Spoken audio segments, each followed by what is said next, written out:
What's up guys, it's Ivan, and on this channel I provide tips, tricks, advice, and strategies for your grad school applications. So if you are new here, consider subscribing.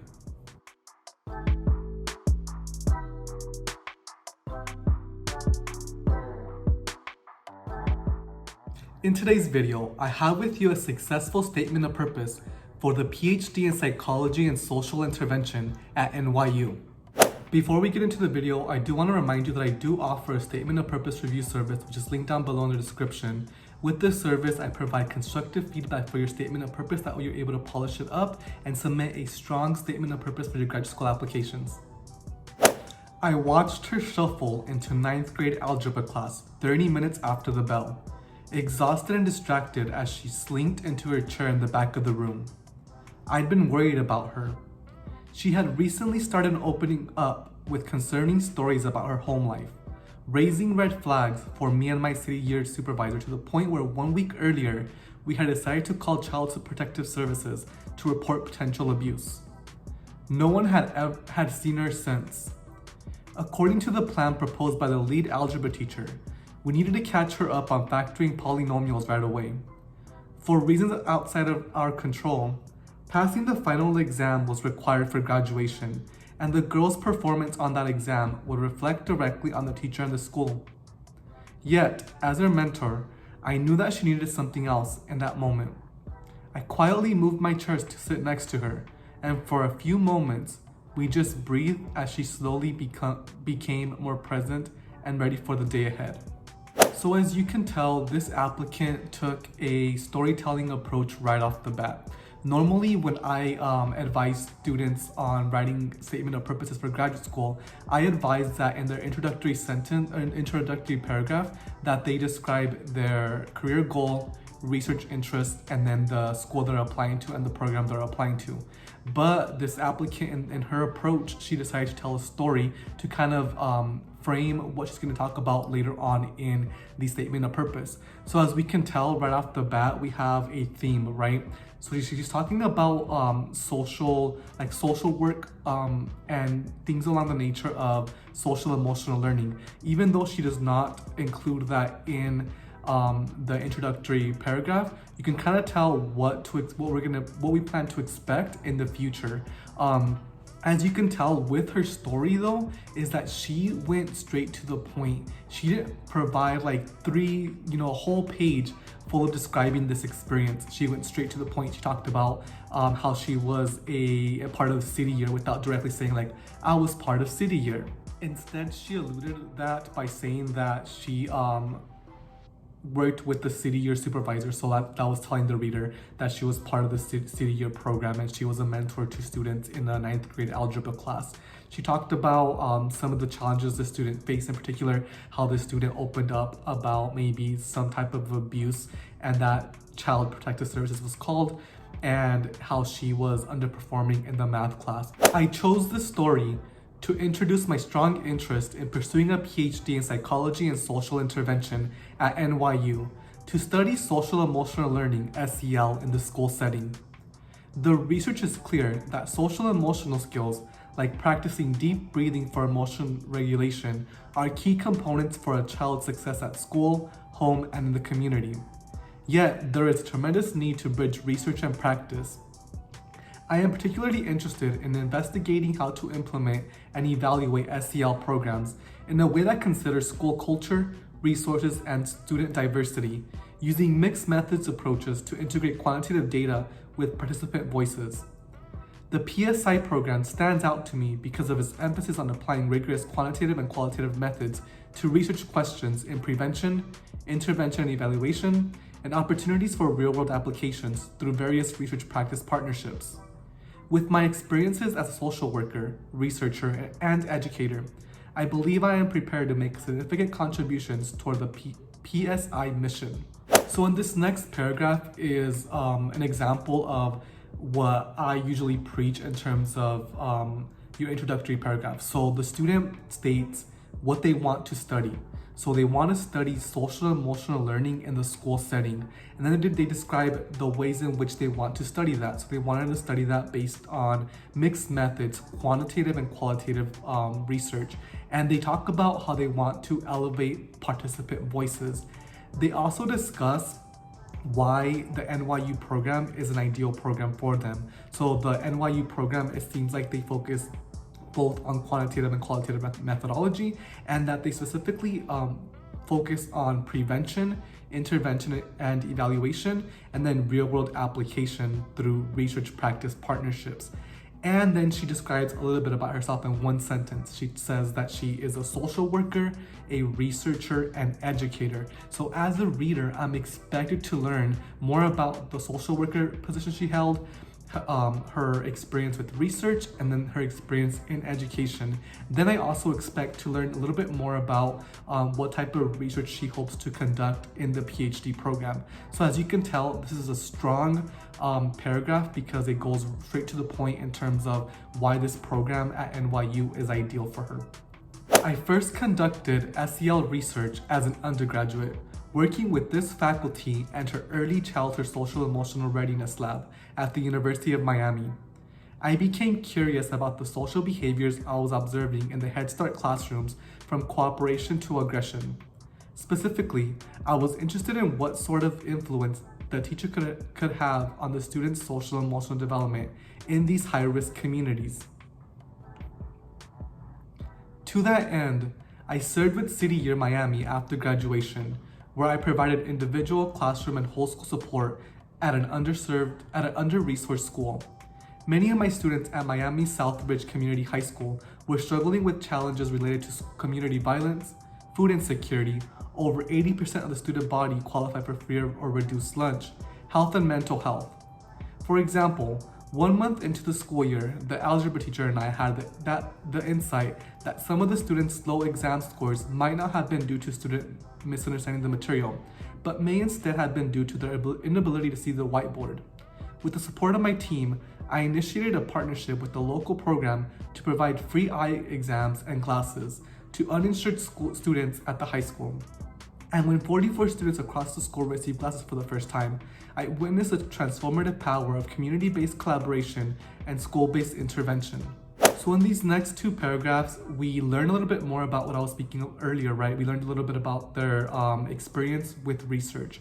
So we talk about how in their undergraduate career at the University of Miami, they worked in an early childhood social emotional readiness lab where they investigated behaviors based on Head Start classrooms. Then the student goes into talking about some of their experiences with City Year in Miami, and they talk about how they were able to witness the powerful role that community-based collaborations could have on student success.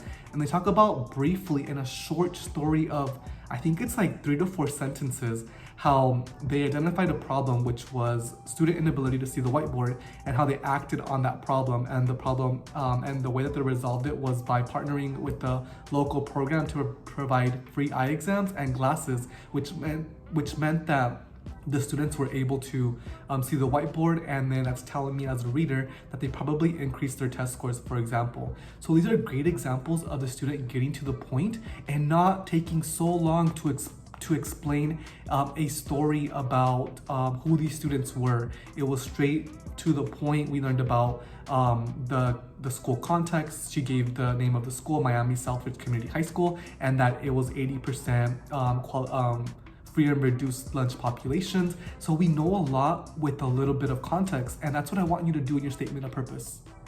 To learn more about how to become an agent of change for individuals and communities, I pursued a Master of Social Work degree at Boston College.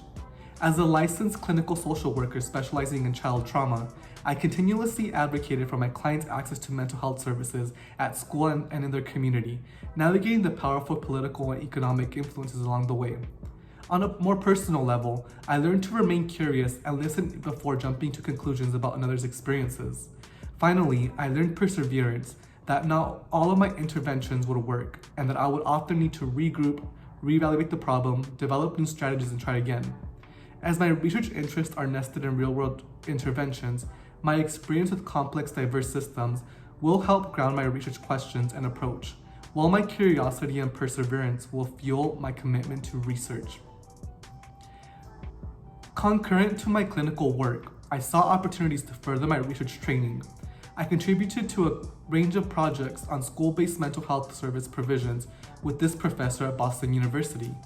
When a local school district approached this professor after noticing what seemed like increasing levels of anxiety in their student population, I worked with the team to foster this university district partnership, from developing surveys to capture parent, teacher, and student experiences, to preparing tailored reports with result and recommended interventions.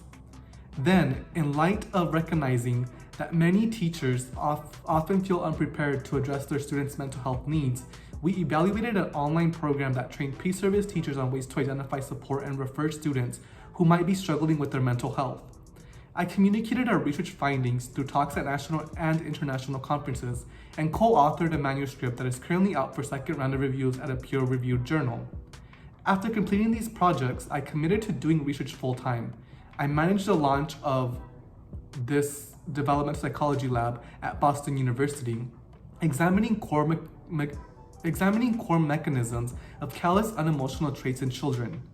Recognizing a gap in the education literature, I am currently leading a systematic review with this professor on the implications of callous unemotional traits on school and schooling. So these next two paragraphs are very rich with context and specific details that only apply to its applicant. And that's one thing that I do see when I review statement of purposes with my Fiverr service, is that people are not detailed and they're very broad, which means that most of the experiences they talk about can apply to any applicant. So what I want you to do is I want you to be as specific as this applicant. So they talked about how they wanted to become an agent of change for individuals and communities, and they want to learn more about that, and that was their motivation for pursuing a master's of social work at Boston College. And through this experience, they were able to learn a couple of things. So they were able to learn how not only to maybe design social emotional learning practices, but not everything's gonna work. So they learned that to persevere, they say, right? They learned that the other interventions might not work, so they're gonna have to regroup and redesign these based on different contexts. And she learned that through her experience at the master's program, and I'm guessing that she probably had some clinical experience that was a requirement for the program, and that's how she was able to kind of bridge, theory to practice. And that's how she learned that she would have to reevaluate and that things are not gonna work as planned all the time. Then she leads into talking about how she had a range of research training, how she worked with a school-based mental health service provision with the professor at Boston University. She also worked on university district partnerships and developing surveys. She also worked on, let's see, what else did she say here? In a developmental psychology lab at Boston University. And one thing that I do want you to notice though is that she's not, restating her CV and resume. She is stating that she did gain some experience with creating surveys, but she wasn't like, through this experience, I developed survey skills, She said how she applied it. So she said, from developing surveys to capture parent, teacher, and student experiences, to preparing tailored reports with results and recommended interventions. So she's talking about how it's implied that she, designed these surveys, but for a purpose, and that purpose was to capture experiences of different stakeholders, and that she also prepared reports that recommended different interventions, which means that she was innovative in creating these interventions based on the context of the client. And so that's what I want you to do in your statement of purpose, not just state what you learned, but how you applied it in the real world or in your research. And that's what you should be doing instead of reiterating your CV or resume. Thanks to the mentorship of this professor, as well as my background in education and social work, I am dedicated to making significant contributions in the field of SEL during my pursuit of a doctorate degree. At NYU, I am particularly interested in the research of Dr. Elise Capella and the Connect Lab, and would be excited to investigate SEL programming and outcomes in projects like the Insights follow-up study. In addition, I am drawn to the work of the NYU Pre-K project led by Dr. Elise Capella, Dr. Pamela Morris, and others at NYU. I believe the goal of the NYU Pre-K project, improving classroom quality through teacher professional development, is well aligned with my prior experience evaluating teacher training programs. Finally, I am interested in the global education work of J. Lawrence Aber and would be interested in exploring school-based SEL development in high-risk international contexts. Overall, I believe that the NYU PSI program would be an excellent fit with my interests, and I would be honored to be a part of the program's long history of making significant contributions to research to promote child well-being. So this paragraph here is her why NYU and why the PhD program in psychology and social intervention. And so she talks about mainly faculty members she wants to work with. So she talks about wanting to work with Dr. Elise Capella, Dr. Pamela Morris, and then J. Lawrence Aber in different ways, right? So she wants to work with Dr. Elise Capella and her lab, which is called Connect Lab. This is telling the reader or the committee that she did her research, that she knows what Connect Lab is and what they focus on. She also mentions this project called the NYU Pre-K project, and that's telling the reader again that she did her homework and that she knows what type of projects she can jump on if she does get accepted, which obviously she did get accepted. Then she talks about the international context and that she wants to work with the professor who focuses on SEL at the international level. And again, she did her research. She researched these 3 different faculty members' bios and read what they worked and how that applied to her niche or her research interest. And that's what I want you to do in your statement of purpose as well. Be specific, do your research, mention faculty members, especially because it's a PhD program and a PhD is a research degree. So make sure that you are writing potential faculty members that align closely with your research interest that you want to work with in your SOP. After my PhD, I aspire to lead my own research lab dedicated to applied questions in school-based SEL, ideally maintaining strong collaborations fostered during my doctorate years. The doctorate degree will ensure that I have a strong research training to be able to conduct methodologically sound research in SEL, and it will be a privilege to receive this training and mentorship at NYU. Thank you for considering my application. So her concluding paragraph is very brief and straight to the point. She reiterates why she wants to pursue a PhD in psychology and social intervention with a particular focus on SEL. She says that she wants to build these strong collaborations during her doctorate years, that she wants to continue beyond the doctorate. She also discusses how this doctorate degree will help train her in strong methodology and research in SEL, and that she wants to get mentored by faculty at NYU. So it's really brief, straight to the point, a couple of sentences, and that's it. And that's what I want you to do in your statement of purpose. Be brief, remember what you are applying to, reiterate that again, and tell them again why you deserve a spot in their program. All right, guys, so that concludes my video on sharing a successful statement of purpose for the PhD in psychology and social intervention at NYU. Let me know if you have any questions about statement of purpose writing down below in the comments, and I will get to you as soon as I can. As a reminder, I do offer a statement of purpose review service on Fiverr, which is linked down below in the description, so I can work with you if you need support. Thank you for watching this video, and I will see you in the next video.